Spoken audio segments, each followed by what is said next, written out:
Welcome to Cardano Over Coffee with your host Brian from Hero Pool, Jock, TCT, Jenny from the Blockchain, Epoch Pool, Darlington from Lido Nation, and the always chillin' Cook Time.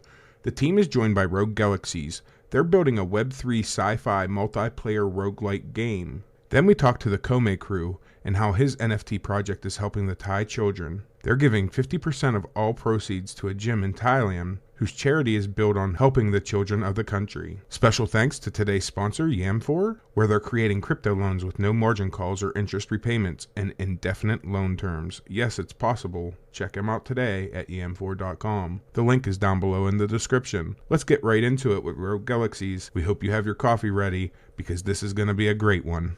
One of the gaming projects here on Cardano is Rogue Galaxies, and they are here. It looks like there's multiple team members, so if you guys can just give us a quick, brief introduction to who you are and how you got here.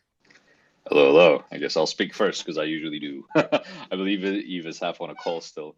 I'm Ignacio. I think a couple of you already know me. I've seen Ada Girl floating around there somewhere. I don't know if she's still here. And yeah, pleasure to be here again. I mean, we've talked before in the past, but it's always I'm always glad to be able to join the space. And we have Eve and Robin. Robin, if you're here, just say hello. Eve, whenever you have time, just also say hello. I'm the storyteller and the creative behind Rogue Galaxies, and Eve and Robin are the masterminds behind the technical side of it all, but also creatives. Yeah, hey guys, pleasure to be here. I'm Robin. I'm more the developer of the game, working in the back end, coming straight out of Web2. And yeah, pretty exciting what we have today. So I'm here. Hello, guys. Just wanted to be here again. Pleasure to be here again. Can you hear me actually? Yes, you're here. Yeah. Okay, nice. Okay, nice. I'm Eve. I'm the game director of Rogue Galaxies. I work with my colleagues Ignacio, who introduced himself, and Robin. And this is also interesting because this is an NMaker project, so they funded all this. They are also behind this, help us with the technology and everything, because it's a very ambitious project. Yeah, really exciting to be here again. We were here once. It was really cool, really chill space. So again, thanks for having us, and let's talk about games and other things. Yeah, I appreciate you guys coming back. I enjoyed the first conversation, and I'm sure I'll enjoy this one too. So my first question is why gaming? What got you guys into gaming? I've been a gamer since I don't know how old you guys are, but I'm 42, so I'm an old man, right? I started with EverQuest back in the day. That was my first real game addiction. And my mom used to yell at me to get off of the computer because she needed to use the telephone. For those of you who are young, the internet used to run through your telephone. So if you used the internet, you couldn't use the telephone. And boy, did I get yelled at a lot. Okay, for me, gaming, I was introduced into gaming by my older brother. It was also back then when you had, like in your family, no computer or one at all. And back then there were some discs with some very flashy games, and I was too young to understand it. But then eventually we came to the time where CDs were a thing, and then there were these magazines with games, and I was always sitting there when my older brother played some games, and this was my first introduction games. And every time he was away, I went to the computer, played some games there. I can't even remember them, and some were really like not for children, like I played Mortal Kombat and stuff like that. So it was definitely not for young young child.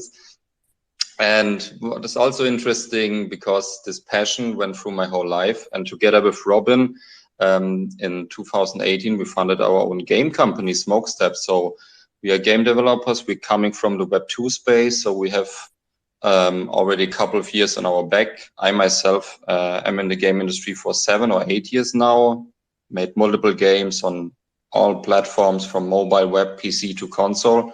So really a lot of background in game development and gaming as well. And yeah, I'm a gamer from very young age, and it's still a big passion for me. So very interesting about the opportunities the Web3 space gives here. So that's also why we shifted now with Rogue Galaxies into that space. We did prior also Web3 game, together with Ignacio. We worked on other ninjas, also Danketsu right now, Shards of Nineveh. We made for them a little arena fighter. And this was when we met Ignacio, and he's a part ever since, because the work with him was so amazing. He was such a good force and a good contribution to the project, and working with him is a pleasure every day. And creating Rogue Galaxies is so far a really cool experience, and really looking forward. Yeah, Robin, you're also part. I mentioned you. Working with you is fun as well. It was just a mistake. I wanted to send a heart to Ignacio, but in the end, I started crying. All good. It's okay. It was all a lie, anyways. I give the word now to Ignacio before I talk too much. You don't want people to talk too much, and you give it to me. Sure. Man, gaming has been a part of my life since I remember, man. I used to play. I'm 35, by the way, at the moment.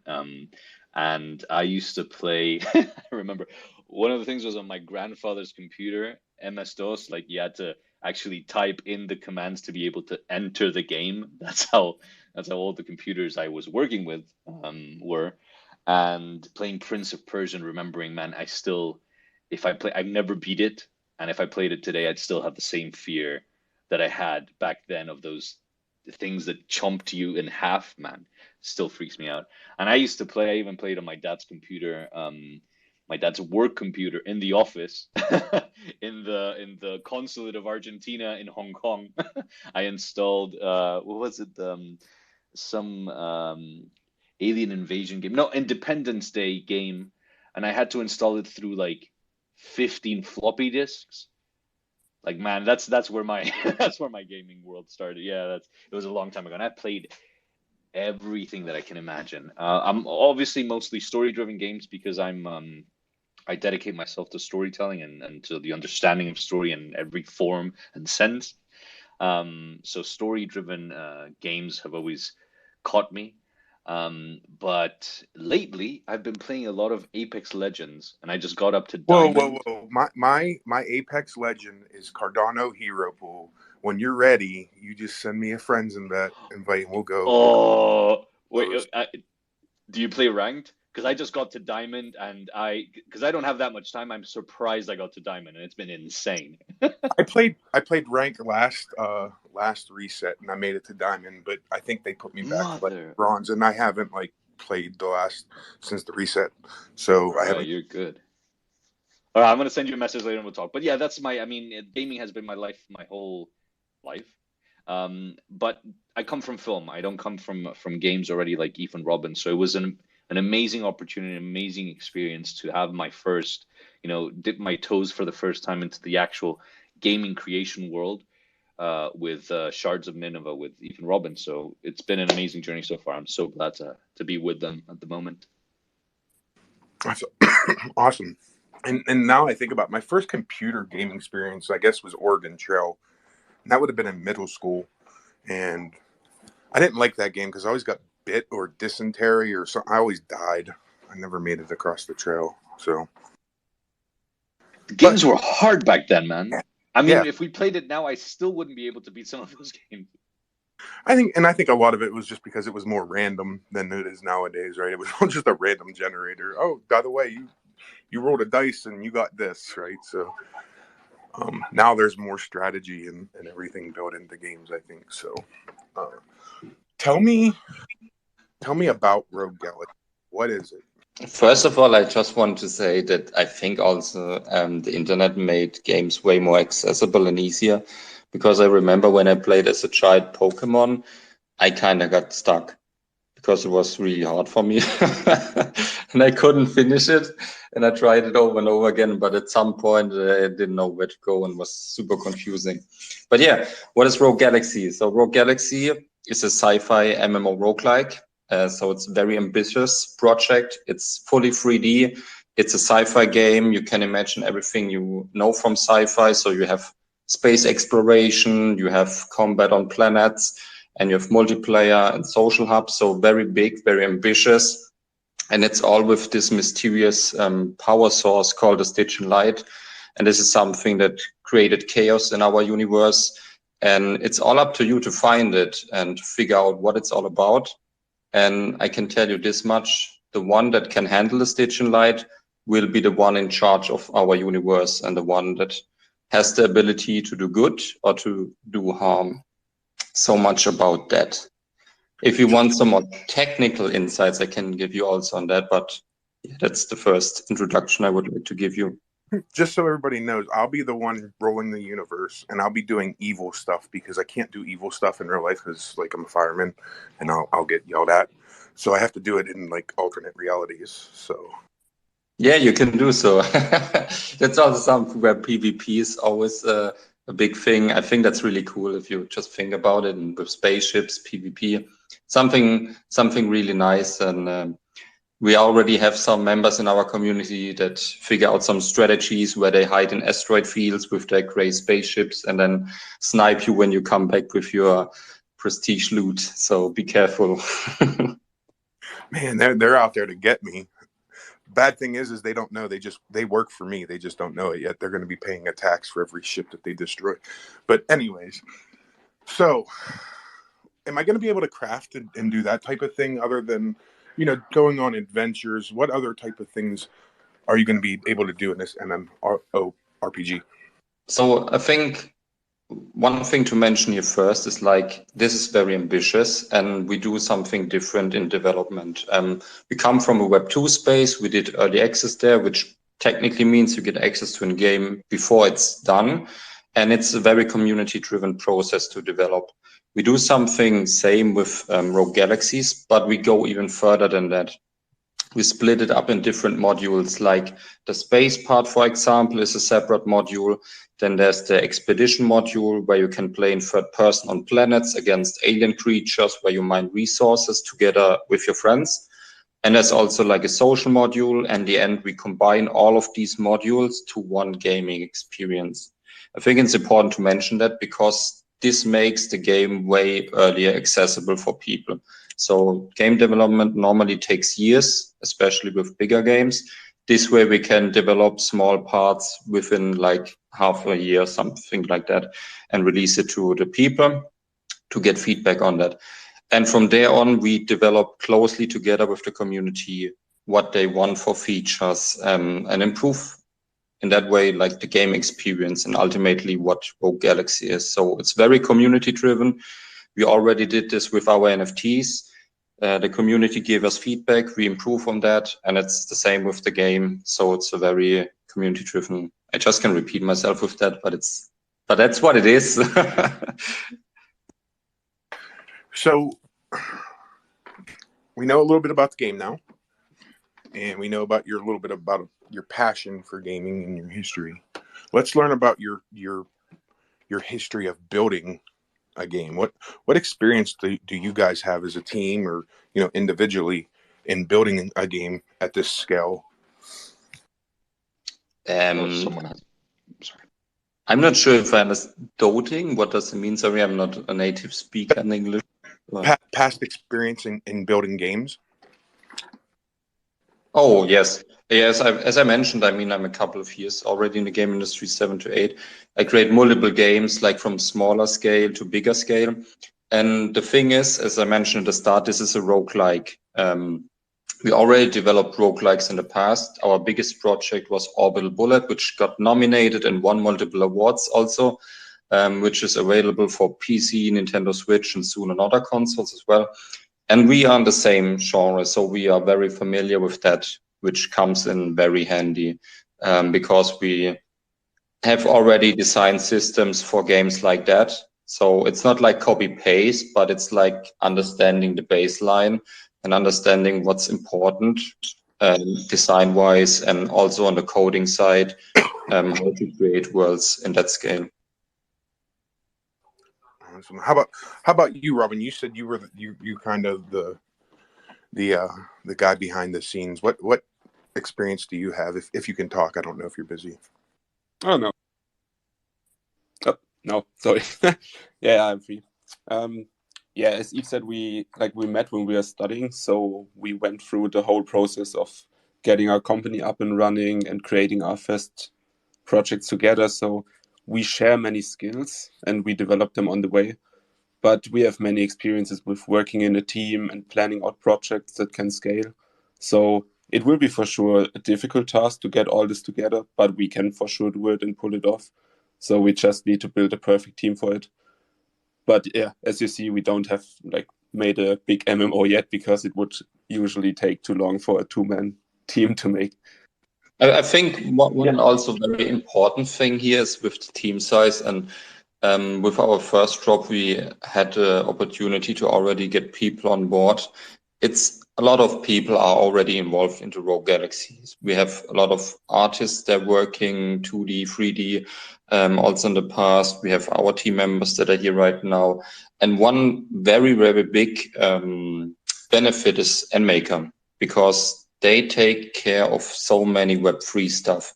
And normally, if you would have to develop these things all on your own, this would at least take 1 year just to have everything in place. So for us, that this is a project by NMaker and baked by them gives us a very big kickstart project-wise on where we are already. And just to mention one thing, because yesterday they announced their new marketplace, this is something which will also be integrated in Rogue Galaxy for the gaming experience, that people can buy and trade the NFTs within our game. And this is just something you would normally have to allocate a lot of developers over a couple of months to develop something like that. So it's a very, very good situation we're in there. So very beneficial for the game as well. Yeah, I was actually going to mention that and ask you guys about NMaker and Patrick, and how they are making your lives easier, right? And just how instrumental they are in helping projects like yourself, engage, right, with Web3 and the NFT space, and, connecting wallets and all these things that, surround, blockchain, right? Which is absolutely amazing. So the other thing I'm curious about, and by the way, I have you all beat, I started out with Atari. I waited for it at Christmas time, and I had a controller with one red button. And then I had friends who were playing on floppy disks. Whoa, you don't have me beat. I was talking about computer games. Like I played Atari. I was going to go there. Sat in my friend's garage playing with floppy disks on games that they actually built with their own code, writing their own code. And I wish at that moment in my life, I wish I had jumped in with those guys and hung out with them. But instead, I started partying. So I completely jacked myself up. So the floor on the... Continue, Blackjack. Oh, okay. So the floor on the NFT is currently 348. You're sold out. Congratulations, by the way, for that. And then I was looking at what it offers me, and there's something called a season pass. And so can you talk a little bit about, the road? I guess it's mostly the roadmap, right? The game launches, and then you have a season pass. And what does that mean as an end user and holder of that particular NFT for me? Yeah, and I wanted to point out before you continue with that we actually have 3 different floor prices as well, because we got 3 different policy IDs, and the other floor price is 285 for the accessory boxes that we just had the drop for. So actually, we're really proud of that, because it's insane to see like the holding power and how the community trusts in what's coming up next, which, by the way, we're going to talk about very soon, because the games are so close. But Eve, sorry, you probably are a better person to answer that. Yeah, with the season pass specifically, there's a lot going on. Like before we had even our first NFT drop, we already did a gamification of our Discord. And next Monday, we will release the first game that's playable in our Discord, which is a game that's connected Discord, social media, and also our website.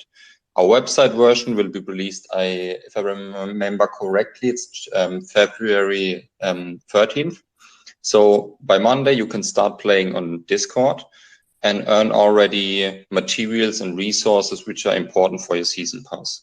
When we have our web game live, we create a bridge from Discord to our website game, where you can play a Fleet Commander game with your season pass. This is where you manage your spaceships, send them to expedition. You can imagine it like more a strategic game where you decide what to do and make choices along the way, what are things that happen. And these things are that you get resources, and these resources can be spent to create new spaceships, not NFTs. They are things you use in-game. And also you can level up your season pass. So that's something I'm very excited about, because this is a evolution from, let's say, Web 2 to Web 3. There are some battle passes and how you ever call it in the Web 2 space for Fortnite and whatsoever, where you get skins and all that stuff. And you can imagine something similar for us as a baseline, because if you play our game with a season pass or a ship, you can also earn additional accessory boxes, which later have customization for your spaceship, like skins and stuff like that. But besides that, you can increase the value of your season pass by leveling it up, earning resources that are directly saved on your season pass. And the beauty of this is right now we are in season 0.1 Genesis. Like this is the earliest season and it's like the most prestige pass you can have.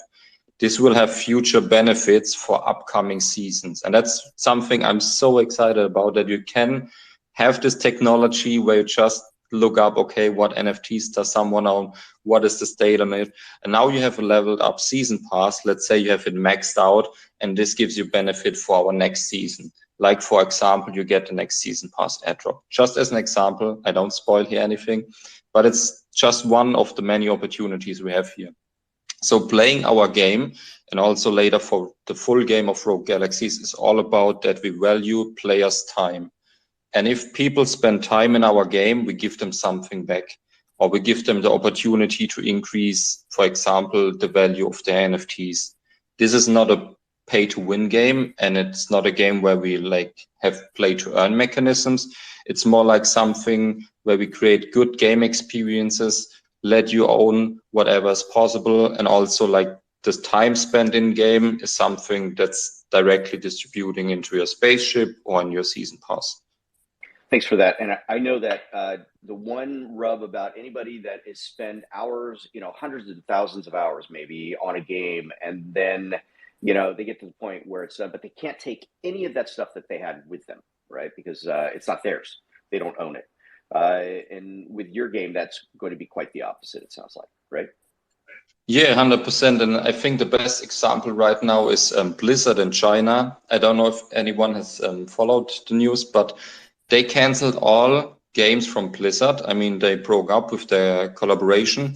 And now everyone who played the games like World of Warcraft and whatsoever and spent like years on their characters, it's all gone. It's just overnight, everything is gone. And this is something I'm really excited about, where you give ownership back to the players. And we have multiple structures to have a long sustainable game here. Also, like just to mention something on the side, royalties, for example, with NFTs are a good way to supplement, for example, to come up with server costs and all of that stuff. And that NFTs enable such things is really fascinating for me and makes so many things possible. So I'm super excited about that. I'm glad you mentioned the royalty thing, because that's something that everybody needs to think about. It's like long-term, how do you sustain yourself, right? You have the business model, you have the game, but the NFTs will bring in a reoccurring revenue, which would offset some of the costs surrounding the project itself, which of course then makes the game better, makes the project better, makes the team better, and whatever that you guys can create next, right? So, which is just a smart move. Yeah, absolutely. I mean, the thing is, there's so many fan projects of older games when we talked about it here, like older games, which are still played by a lot of people, and it's only fan projects which are carried by the love, and they pay with their own funds for that. But if we can pull up an economy system where the economy covers all the costs, then the game could exist even without us. And that's our ultimate goal, because then the game is like really decentralized and sustainable. And it's not about us like hosting all the things. Yeah, not about us just shutting down servers. Yeah, I would be really upset if I logged on to my Apex account, right? Because I spend a lot of money on it. And yeah, I'd be really pissed. So I think, Hero, we'd be remiss if we didn't talk a little bit about the story, because the person who's writing the stories for this is absolutely amazing. I love this guy. Talk a little bit about the Stygian Light, because I'm looking at gameplay and what Stygian Light means to the game player. Yeah. So just to start off, I have to say this is the mystery behind it all. There's a lot of story that I created that will not come out for a very long time, that the only people that know are me, Eve, and Robin. And I hope Eve and Robin already forgot about it. So the Stygian Light is the catalyst of all the chaos that's happening in the universe at the moment. It's what in a lot of storytelling theories you might call an inciting incident, for example, but it's more an inciting incident for the whole galaxy, for all the players as individual characters in their own stories, right? And the Stygian light, it's the mysteries behind it are slowly being unveiled, secrets from the governments and the great factions that have kept this a secret for a long time, documents that are coming out, and the Quantic Times, if you follow it, if you follow them on Twitter, they'll be announcing details of things that are coming out to light. Why has humanity left Earth? These are things that are now more myth than history, right? And it's all tied to the Stygian light in some way. And the coming of the Stygian light into our galaxy has created anomalies around the galaxy, around the universe. Bubble anomalies that are called overlaps, where realities and universes literally overlap. So, and these are mechanics that we've talked about in the past, but these are going to be mechanics that are going to be crazy when you actually travel through space and these bubbles appear and different things come out of these overlaps depending on what universe is on the other side, what reality exists in that moment overlapped. And the whole journey of the character is to find, at first, we've split it up also to create steps into this journey. The Stygian light was contained in something, right? And this something, this container, has been broken. And all these splinters are flying through the galaxy and through the universe at the moment. And finding them, because of their quantum entangled nature, finding these helps you pinpoint perhaps where the next splinter is, or where the Stygian light itself might be. So there, the journey is going to be about finding step by step, like imagine a treasure map where each step is another puzzle that you have to get through, or another challenge that you have to overcome to see the next part of your journey towards the Stygian light, and it's all connected into one single journey. That's all I can say about the Stygian light. I really want to say so much Very nice. more, but I really want you guys to enjoy the game No. and see the story. Leave some intrigue there, because we absolutely need intrigue. There's no question about it. And the quest is the thing, right?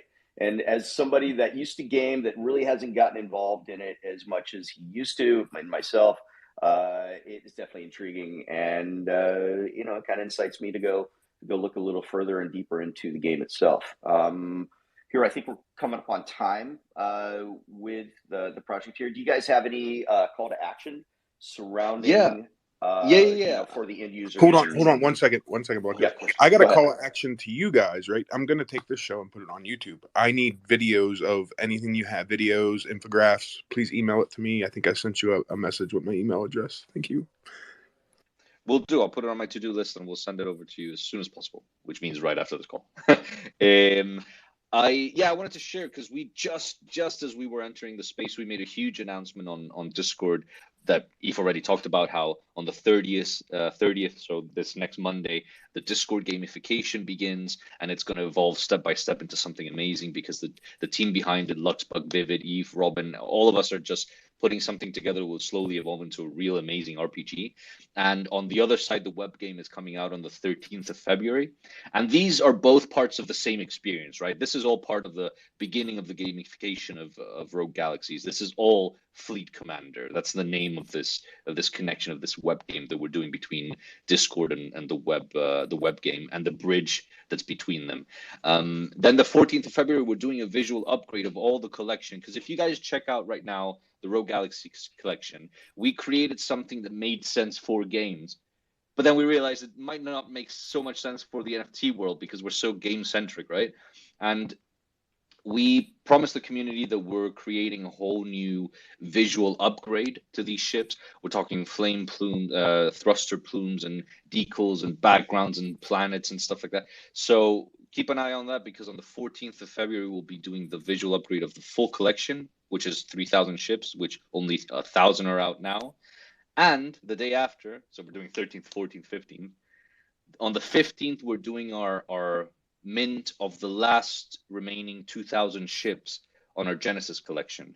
We were going to do 2 mints, 1,000 this month and 1,000 the next.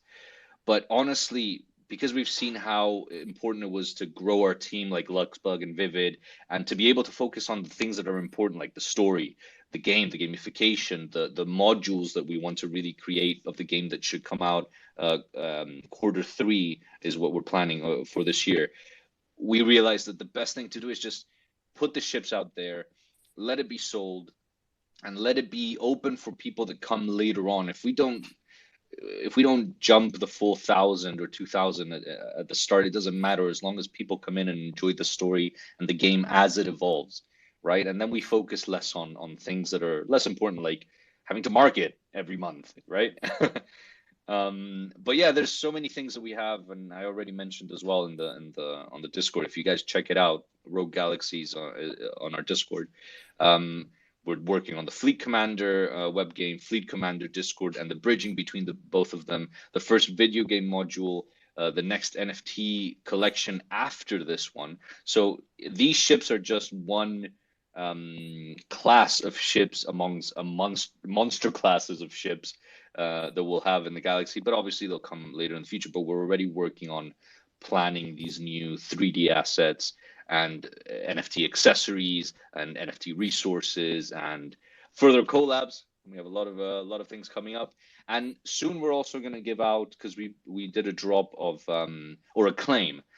People were able to claim free accessory boxes from their passive holding of the ships, and it went smooth as hell. It was beautiful. We had a little glitch with the return because we weren't asking for anything from people except for just to claim it, but they had to send 2 ADA back, and a couple of people didn't get it back, but we're doing it manually now. But these NFT boxes hold accessories that we'll be doing a large burn event in the future, like we did in Denketsu in the past.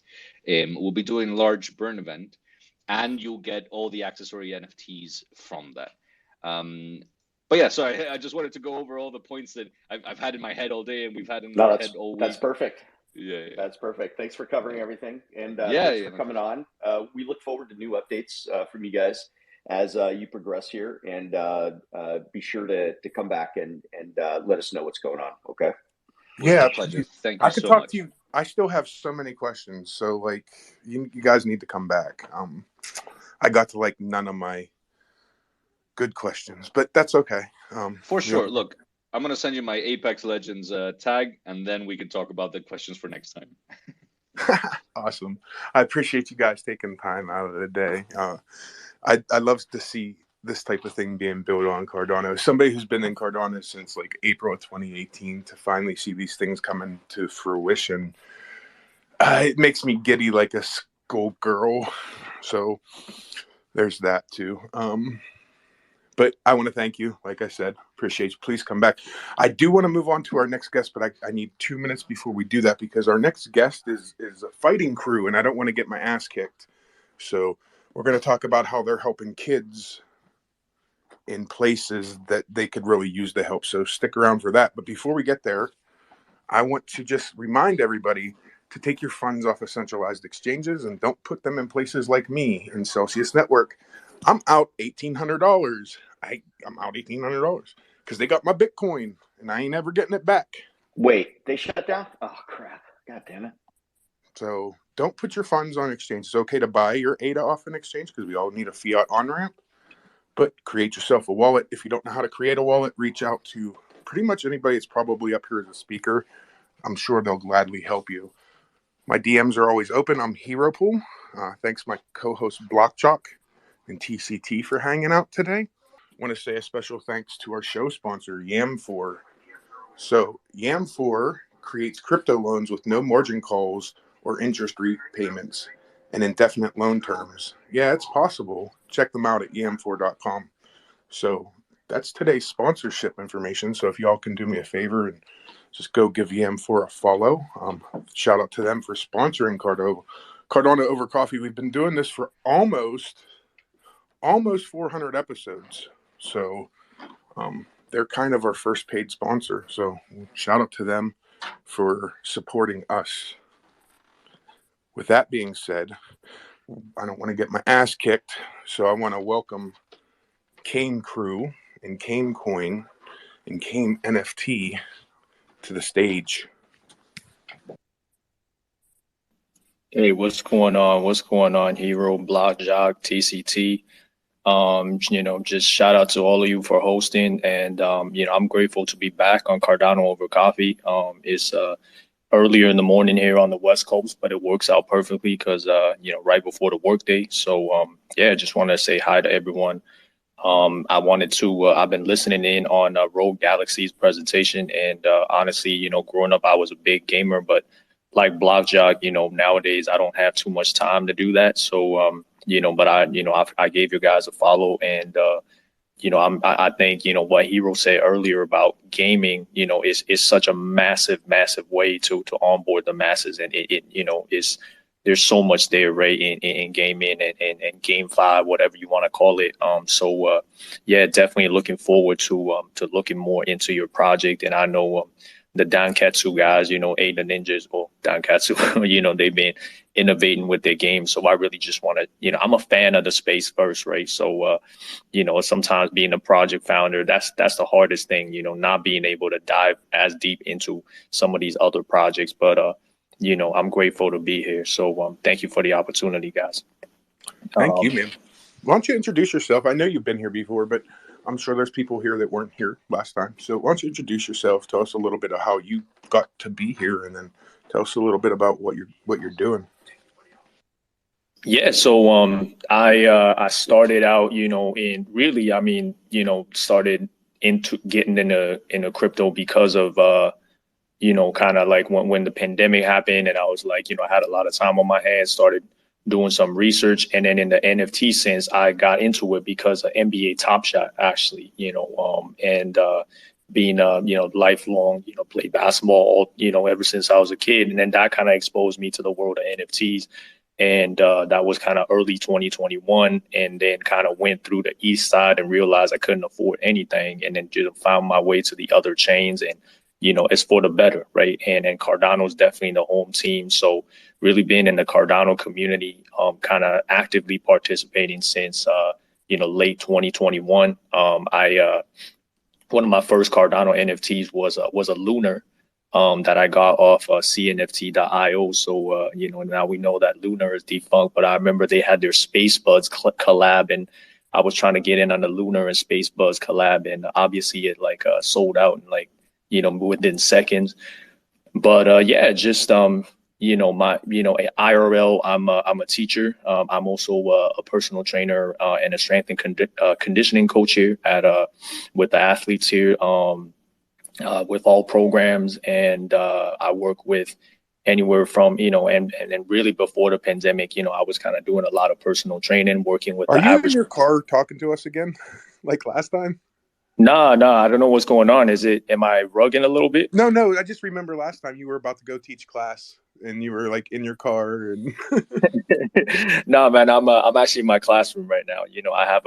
I'm thankful to have my own room, but that's what happened last time. You got to try to make it happen, right? So that's a little bit of my background, kind of health and wellness, fitness background, but also being a lifelong athlete and martial artist, that kind of inspired my project. And, my project is very much charity focused.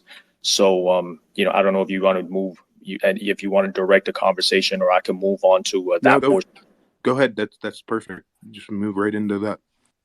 Awesome, man. So, I'm based in Vancouver. And Vancouver, Canada. And so here in the local MMA or mixed martial arts scene, there's a very prominent Muay Thai instructor. His name is Tanit or Boom Watanaya.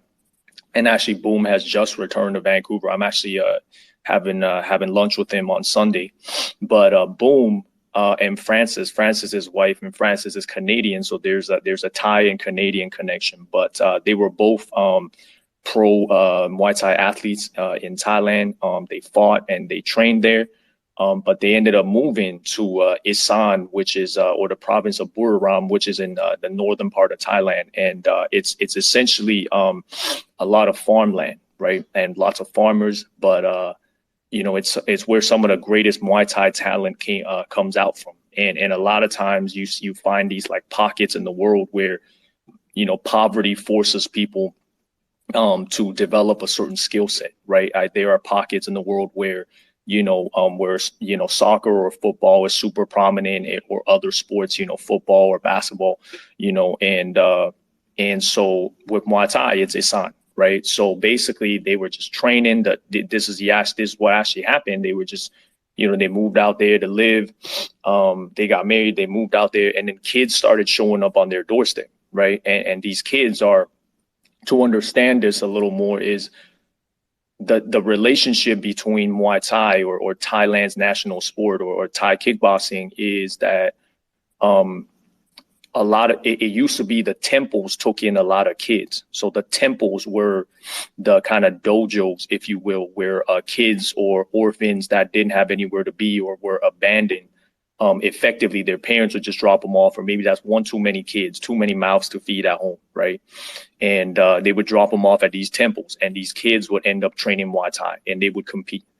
And a lot of the trainers actually, they start competing at around age 6 and 7, and then they compete till they're young adults, and then they become trainers. And is somewhat lucrative if you're a high level trainer in these tourist areas, because you have foreigners like myself that went to Thailand to train with them.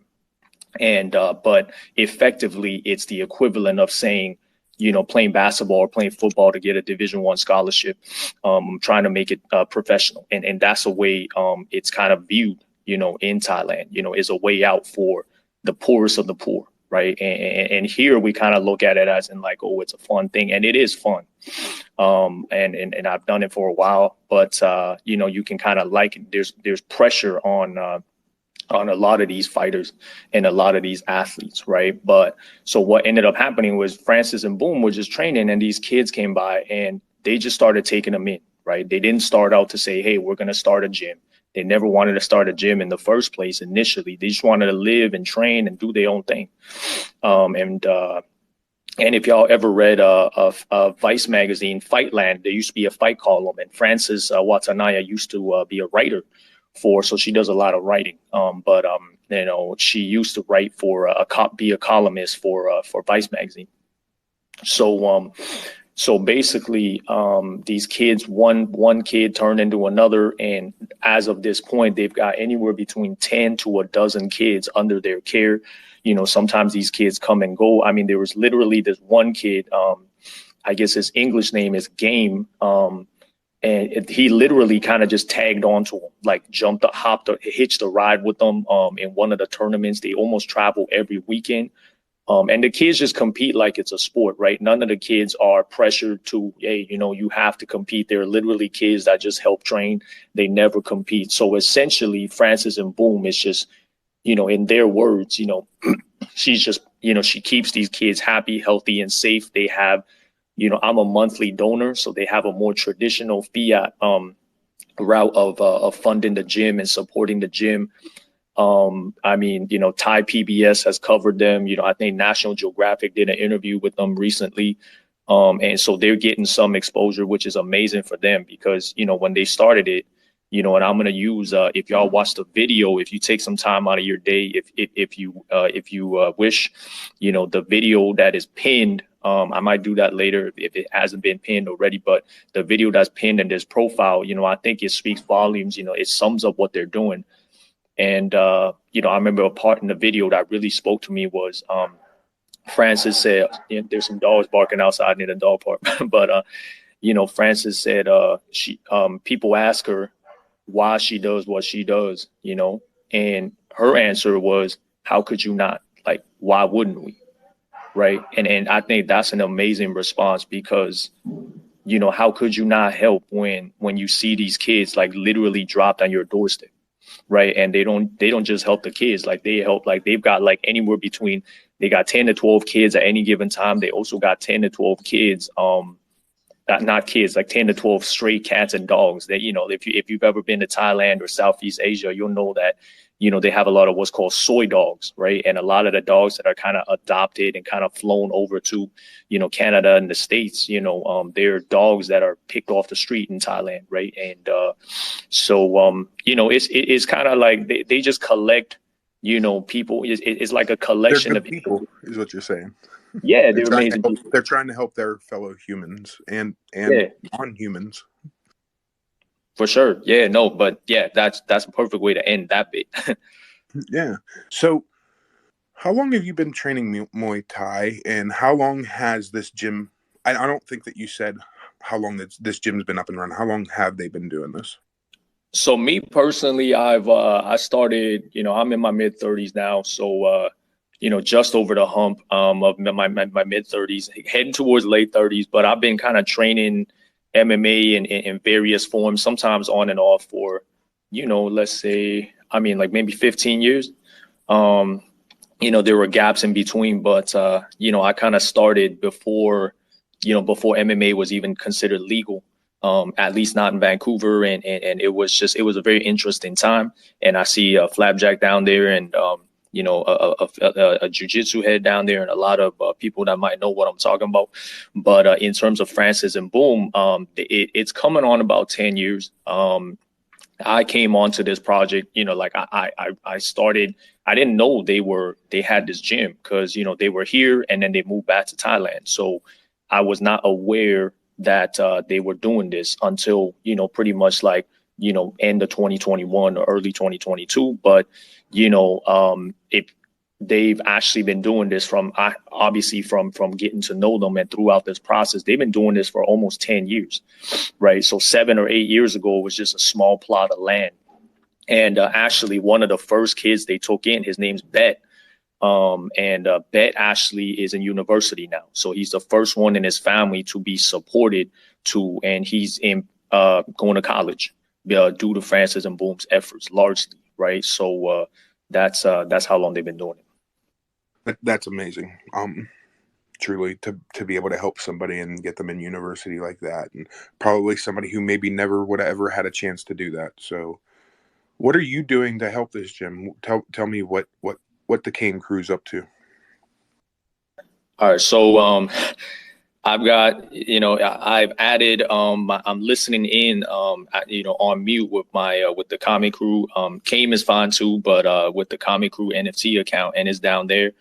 But what this concept all started because I felt like NFTs, we can do a lot of good. Like I felt like all the vibrant communities we have with projects and all the interactions I've had on Discord and on Twitter, like they can do so much good for causes, right? And small brands. Like imagine if your local charity, your local animal shelter or women's shelter, or or something like Watana, an orphanage, essentially.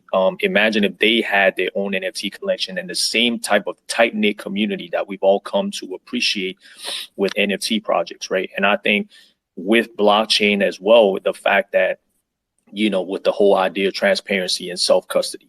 Right. So my most recent tweet on this account, I those 2 minutes you took before that little intermission, I managed to kind of crank that tweet out there. But what ended up happening is we created an ADA handle for them. I got them an ADA handle, and they set up an internal wallet. So basically the ADA goes directly to them. Right. I haven't even had the chance. They've been so busy taking care of everything. I wish they were staking to a pool, but it's currently unstaked. But if you look at my tweet, my most recent tweet under this account, $War Watana, you'll see the kind of donations that have gone in, and we managed to raise just over 2,000 ADA. I haven't checked how much is in there as of now, but it's we raised about 2,000 ADA.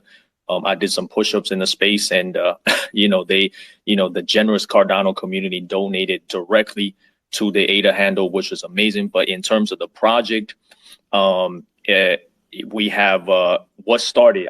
Okay, this is going to take a little bit of explaining, and it's probably going to give you guys a little bit of laughs, right? So forgive me if I kind of explain this a little bit, but I feel like it has to be clarified. I got the button ready.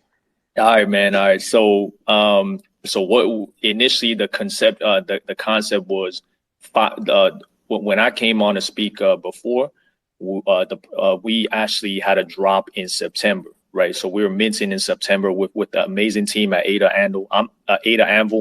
I'm doing I'm pretty much running a day-to-day myself, in addition to working full-time and overtime pretty much every week, with my IRL stuff. But this is a passion. So, coming here speaking is like a break from my real job, right?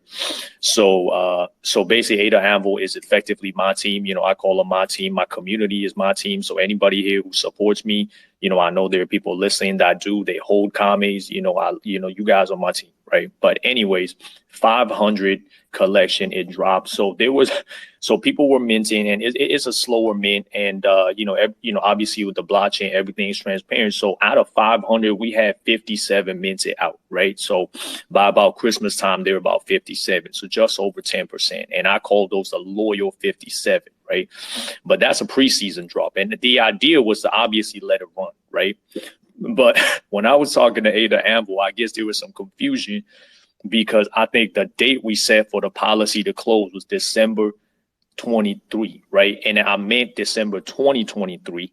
I think and I'll take it, that's on me. I guess I didn't communicate that properly. Ada Anvil was very professional. So definitely not a knock on them. So Hero, you better have the laugh soundboard queued up. But so what ended up happening was December 23rd of last year, the policy ID lock, after 57 have been minted. And I know, people have been reaching out to me, DMing me saying, hey, I'm trying to mint a comment, like what's going on? And I'm like, oh, let me look into it. And then Cash, Ada Anvil, love my man Cash right there. He was like, yo, man, the policy lock. And I was like, oh no, Ray. So what do we do? So we still have like 400 whatever NFTs that were still there. And I really love the art. I didn't create the art, but every single trade was kind of like it had personal meaning to me. So I really want people to experience, to have an opportunity to mint those. And I just didn't want, and honestly, being an ADA tapo, as I always say, having to go back and say, get funds, I haven't taken a single ADA out of this, and 50% of what we're making with this is going straight toward Watana. The other 50% is directly invested back into the project to build an online training and fitness platform. Right. So I'm not planning on taking any out of it, at least not in any time soon, literally, not taking anything, just a passion, and showing what NFTs can do for good. Right. But long story short, it was a blessing in disguise because the 57 are the super loyal. They got in. Super loyal crew. They've been retweeting. Some of them been with me since day one. And so they're, the loyal 57, even though the art will be the same for that. So what happened, the preseason drop, we're going to cap it at 57 because obviously the policy is locked. So the next phase, which is going to be sometime in late February, we're going to drop 420 of essentially it's a mint resume, if you will, if you can think about it that way, but it's going to be under a different policy ID. But I don't want all that art to go to waste. And for anybody who wants an opportunity to get in on these Kames, they can. But this also a blessing in disguise gives me an opportunity to really reward the 57 with some airdrops and hopefully some unique opportunities in the future. So I hope I clarified that. But that policy ID mix up kind of, people are kind of like, well, is this a new drop or is this like a mint resume? Technically, we're not resuming it. It is in function only. But in terms of the policy ID, it's definitely under a different set of policy ID. But first time founder problems, and I don't come from a tech background. So shout out to the guys at Ada Anvil and all of our discussions. Hey, listen, first off, you're not the first person to make that mistake. Second off, you're not the last person to make that mistake. So don't think anything less of it. It's how you recover from it and how you're going to go about correcting and moving on. And it sounds like you're going to reward those. I'm going to call them the Heinz 57, right? Because I come from the Pittsburgh area. Heinz 57 ketchup just goes, I'm going to call them the Heinz 57.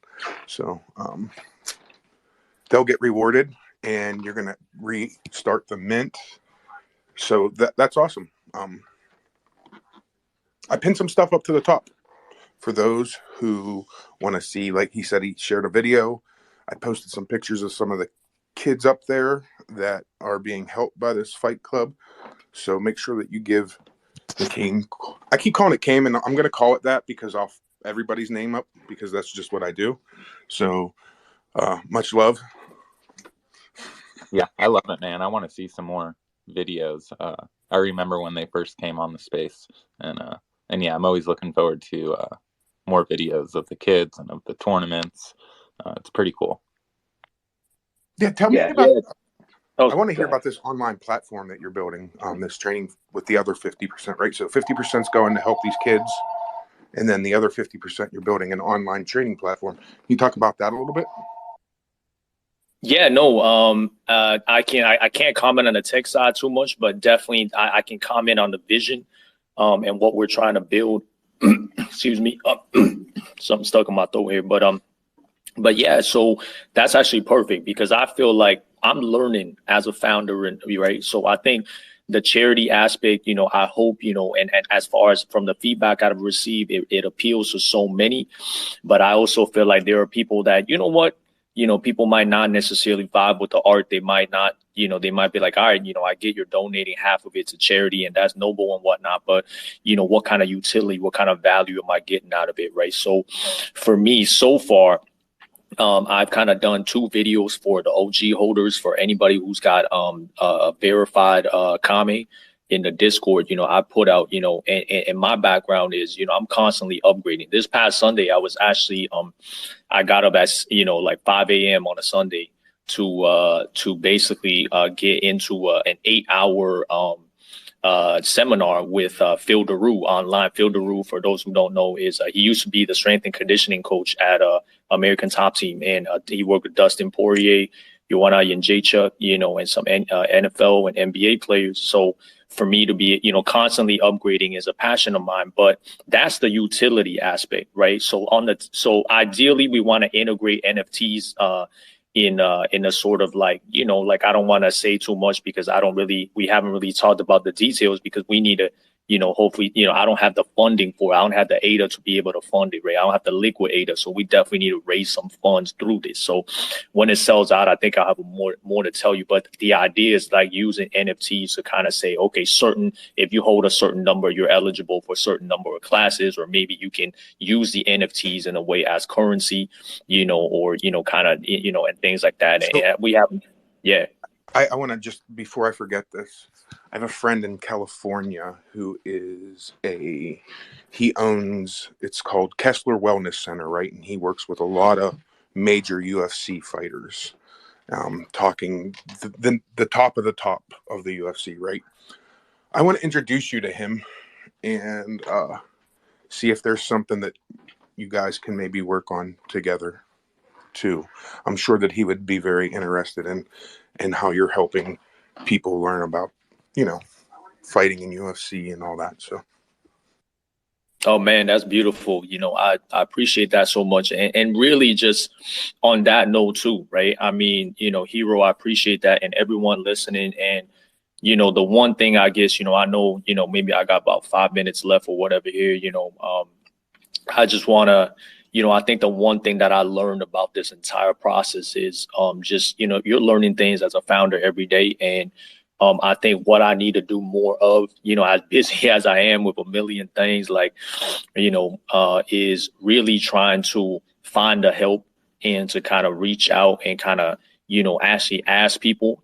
I think a lot of it is sometimes, and people have reached out for help, but a part of me is, growing up the way that I did, I always feel like, everything was earned. I had to earn everything myself, right? So, and whenever you ask people for something, you feel like, okay, you owe them this favor.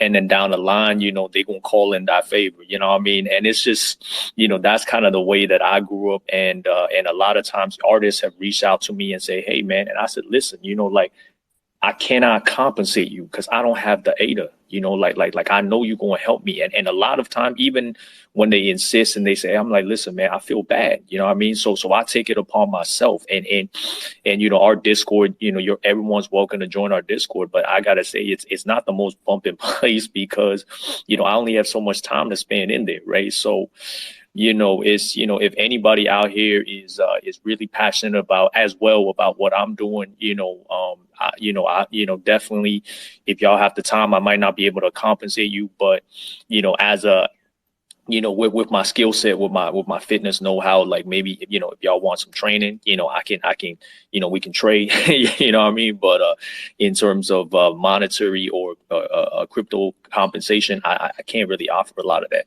but what I can tell you is that I'm gonna continue to work, just like Francis and Boom, they're working for these kids. And every day I get updates from them, follow their Instagram, and sometimes I get, messages from them. And it just makes me so grateful, and it just makes me feel like, this is a work of passion, and it's purposeful. I think if you find purposeful work, then and it's easy. It's not hard work; it's light work. So, thank you guys for having me. So I want to first say that thank you for everything that you're doing so far, and this is one of the reasons that I am a part of Cardano, and it keeps me here, right? Is because of the projects and the people who are attempting to impact other people's lives, and in some cases they might not even actually ever meet those people in person, right? But it gives the opportunity in order to do so. And so I immediately went over to War Watana and made a donation immediately. And I challenge anybody else in here, just go over. I pinned it up to the top. You can easily go over there. It's a simple process. I use PayPal and put some money in there and sent it to them, right? And the other side of that is that what Kame is doing with his NFT project, and him and his efforts then impact exponentially into others. And this is exactly what we should be doing on a regular basis, whether it be near you or far from you. And the beauty of blockchain is it allows us to impact people on other continents, which is absolutely amazing. So first, thanks for that.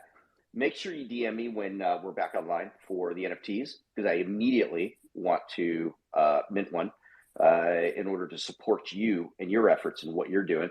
And I commiserate with you on the West Coast thing and getting up early, pal. But, it is what it is there with all these East Coast folks.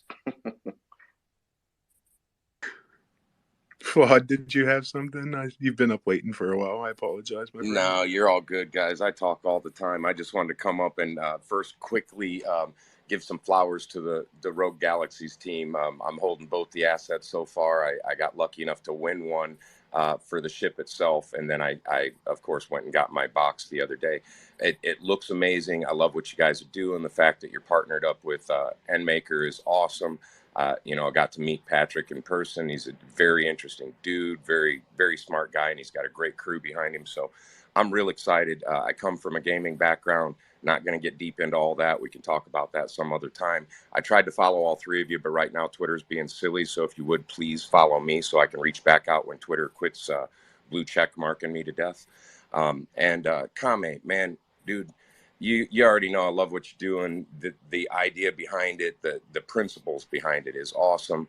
And as Block Jock was saying, man, it's the real world stuff that has the heartstrings for me. It's the ones that just makes me think, damn, man, I got to find some way to help. So like, if you need something, holler at me. If there's something I can do and it's not something, outside of my means to be able to do, I'm more than happy to. So definitely. Hero, man, I set an alarm for this and everything, dude. I slept like 2.5 hours to be here this morning. So you shouted me out as soon as I came in. I was up like finishing cards late last night, and I thought, God, I got to go to sleep, man. Hero's got a freaking gaming space tomorrow with fighting on it. Like, this is crafted for me. I am the target. Like, so yeah, really love this show. It might actually be my favorite episode so far. I've been very I don't know, man. You've had so many great episodes. Don't get me wrong, but the content and the specific subject of this one just hits right home with me, man. You got my nerdy side and the beast that lives within me all at the same time. So yeah, now I want to play some Duke Nukem or something and run out of some bubble gum. That's funny. I was just thinking about Duke Nukem. I miss him. My uncle, who's no longer with us. That was like the first computer game I got him addicted to. Was Duke Nukem, and then he got into like all kinds of gaming after that.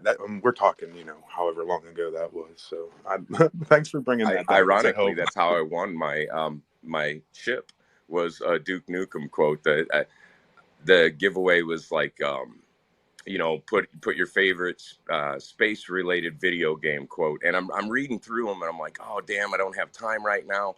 And I had to go to some meetings and stuff. So hours and hours later, I end up finding the quote again and going back and trying to Sam's tweet.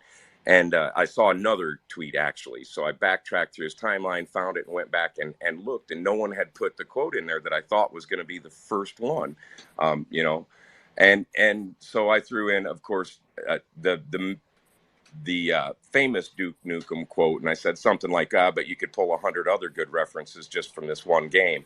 And yeah, I won with that quote, but I was shocked that like 8 hours later, someone hadn't already threw out something about bubblegum, kicking ass and chewing bubblegum, and I'm fresh out of bubblegum. I'm like, what? Anyway, and quickly on the gaming thing, I go back a little bit, I think, before all of you guys, because I can remember playing video games where... Hey, Flawed. Yeah. Flawed. Give me 2 minutes. Let me just finish up with game, and then we can talk about everything gaming again, because you know me, I'm a gamer. So. But I don't want to get my ass kicked, and I want to let him go because he might have to go teach a class or something. So, listen, man, I love what you're doing. Sometimes there's things in blockchain that totally restore my faith in humanity, and what you're doing does that, and I appreciate it. And I will make sure that I'm minting one the day that it comes live again. Not one, more than one. So appreciate you, man. Anything you just want to finish up with? Yeah, no, I do have to go real soon. I might be able to stay on as listener for a bit, but I got to get some things ready. But I'm just so appreciative of everyone's kind words. And, for me, it's, and every time I say, things to Francis and Boom, when I say, hey, I love what you guys are doing, and you guys inspire me every day. And, it's amazing what they're doing.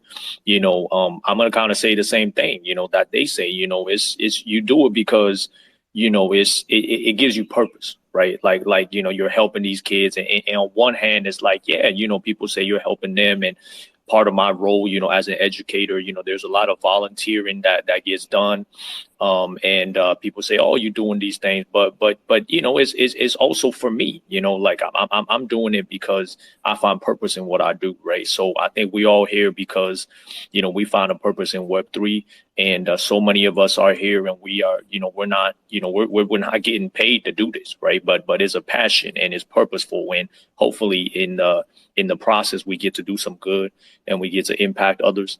But other than that, I don't have much to say. On the video game side, though, I do want to say Marvel versus Capcom 2. I'm a Street Fighter guy, so definitely that was my jam. But and NBA jam. so He's those on fire. Boom shakalaka, y'all. But anyways, have an amazing day, everyone. Have an amazing Thursday wherever y'all are, night, evening, morning, and I will catch y'all later. Thank you so much. Thanks, man. I appreciate your time and coming and stopping by. Flawed, I was sorry to cut you off, man. No, you're totally good, man. I wasn't trying to cut Kame off. I was actually getting ready to shift right back to him and talk to him a little bit about fighting before you dip out. I'll do that, and then I'll go back to the game stuff. So in my area, you're probably familiar just knowing the history of the UFC. Dan the Beast Severance actually lives in the same county I live in, and I've known him since high school. I actually, when I had my tattoo shops, I was one of their local sponsors, and I put a lot of bodies in the arenas for, I wouldn't call them arenas. They were really small venues. It was kind of like they were national circuits, but it was like the small time stuff as you were trying to stair step up and make a name for yourself. But so there's a lot of MMA camps around here and stuff. And Dan does a lot of stuff. He's always had the Michigan sports camp is what he calls it. And he trains all types of wrestling. It's not just MMA style, Greco-Roman, all the different forms of Olympic style wrestling and so on, which is what he's probably most accredited in at the end of the day. But the reason I brought it up is because he's always kind of done these things where locally he'll just let kids go to his gym for free and stuff like that. And it's a really, it's an MMA fighter, a UFC fighter's personal gym. It's set up like it's got everything that someone could want. And these local kids going in there. So I've known a lot of them throughout the years that have went in there. A lot of my younger brother's friends and stuff train there throughout the years. And I've known a lot of fighters that train there and stuff. But all of this rambling is to get to like the connection between a coach, sensei, whatever the proper title is, depending on the form of martial arts you're talking about, and the students themselves is a bond that, man, it lives through life too. So what these people are doing over there, like literally living with the children and helping them on a personal level, as well as giving them a future, that's next level shit, man. There's no words to even describe it. And, you know, it would take somebody a lot more apt with a vocabulary than myself to pull it off. But my hat's off to them. My hat's off to you for helping them. And like I said, if there is something I can do to help along the way, holler at me.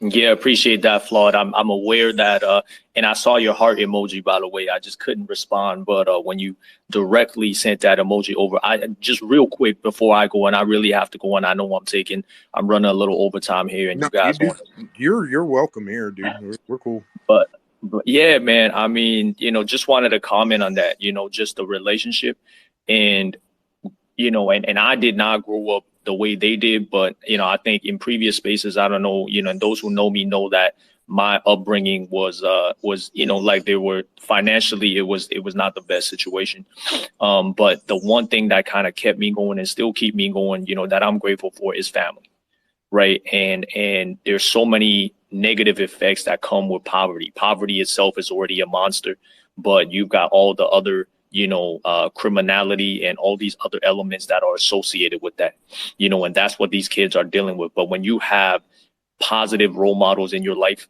you know, and sometimes that, you know, for these kids, it doesn't come in the form of family. But for me, my parents have always been there, you know, despite the lack of financial resources, they've always provided the resource of love. And that's what Francis and Boom are doing for these kids, right? Because they don't have those parental figures at home. And some of them were like abandoned, right? So that fights the tide, right? Like poverty is a monster, but, you know, you got the monster slayer and that's love at home, right? So I just wanted to add that. And if any of y'all are parents or guardians here, you know, I know some of y'all are, you know, that's the best thing you could do for your kids, you know. And as an educator, I see the ones who have had, you know, amazing influences and ones who, you know, I mean, maybe they could, you know, use a little more help at home, right? So, you know, definitely want to acknowledge what you said. But I will probably have to be silent here and because I have to start getting going, but appreciate everyone's time. And thank you all for the kind words. Appreciate it. Thanks for listening to Cardano Over Coffee. We'd like to thank our guests from today, Rogue Galaxies and the Kame Crew, for stopping by. Special thanks to our sponsor, Yam4.com, creating crypto loans with no margin calls or interest repayments and indefinite loan terms. Yes, it's possible. Check them out at Yam4.com. If you've listened this far, congratulations. All you have to do is share this video on Twitter and you'll be entered into a giveaway for 25 ADA. The drawing will be 1 week from today. Good luck, and remember to tag at @COC_space on Twitter or you won't be entered for your chance to win.